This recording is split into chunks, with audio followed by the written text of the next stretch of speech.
Good evening, everyone, all appreciators and lovers of Chinese chengyu sayings. Laszlo Montgomery here with one more for your expanding collezione. Today we're pulling out a couple of the heavy hitters from history. We have the mighty Xiang Liang and his even mightier nephew, Xiang Yu, appearing. This is the third time Xiang Yu's showing up in a CSP episode. We first encountered him in Season 2 with Simian Chu Ge, and again in Season 3 with Po Fu Chen Zhou, and last time in Season 7 with Jie Zhu Dai Chou. And he's back again, and why not? This Chinese saying comes from the definitive source for all things Xiang Yu, the Record of the Grand Historian, the chapter entitled Xiang Yu Ban Ji. And today we look at Xiān Fā Zhì Rén. Let's see what this means. Xian as an adverb means earlier, before, first, or in advance. Fa means to send, issue forth, launch, emit, and a whole bunch of other definitions. Zhì, in this case, means to control or regulate, and Ren means a person. And when you string them all together, first launch control person, though I'm betting Sima Qian meant a man when he said a person. The star of this chengyu isn't Xiang Yu. Instead, it's his uncle Xiang Liang. And as the story begins, the Dazi Xiang uprising was sending shockwaves throughout the Qin Empire. All that sordid stuff was going down with Qin Ershi, Zhao Gao, and Li Si. And we remember the Dazi Xiang uprising and the two colorful characters who led it, Chen Sheng and Wu Guang. In a lot of history books, it's even called the Chen Sheng Wu Guang Uprising, and it lasted August 209 to January 208.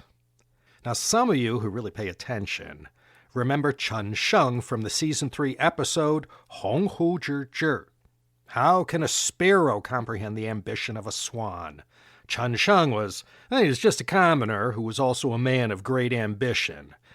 And though his uprising failed in its mission, he did go down in history as the one who lit the fuse that led to the bloody end of the Qin Dynasty.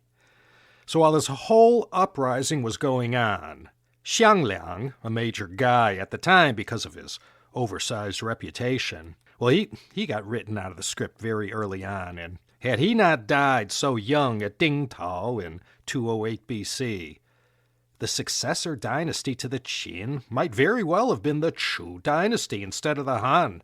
Xiang Yu was a mighty warrior. He learned from his uncle Xiang Liang, and lest we forget what Xiang Yu did to avenge his uncle's death after vanquishing the Qin at Jilu in 207 BC, 200,000 Qin soldiers buried alive on his orders. Well, that all came after.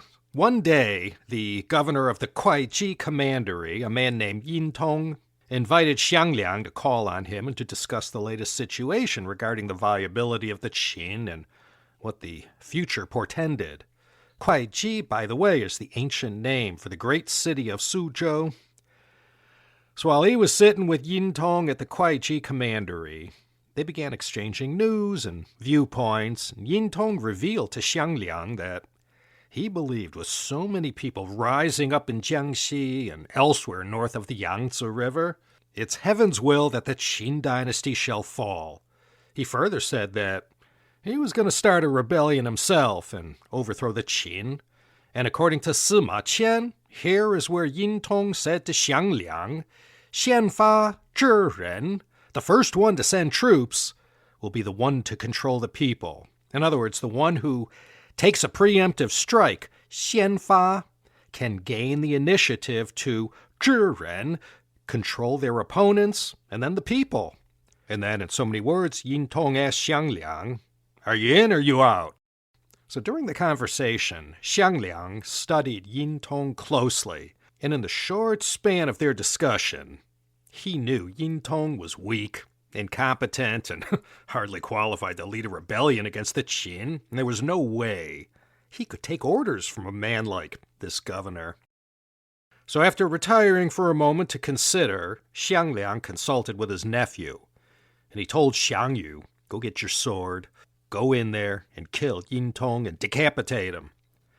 And right here is where Xiang Liang, with Xiang Yu at his side, seized control of the Kuai-ji commandery and rallied 8,000 men to his side, and carrying the head of Yin Tong in his hand for the gathered crowd to see, Xiang Liang proclaimed himself the new governor of Kuai-ji and appointed his nephew Xiang Yu as a general. And these soldiers who joined him on that day became the core of Xiang Liang and later Xiang Yu's army. So Xiang Liang took these words to heart.先发制人, a preemptive strike was necessary to gain control of the people. One needed to strike first to gain the upper hand in battle. And once that was out of the way, they could control and subdue the populace. So anytime there's a need to say something to the extent of strike while the iron is hot to achieve your objective, whatever it may be, these are the 4 words to consider. 先发制人, the one who takes the initiative first, will be the one to prevail in the end.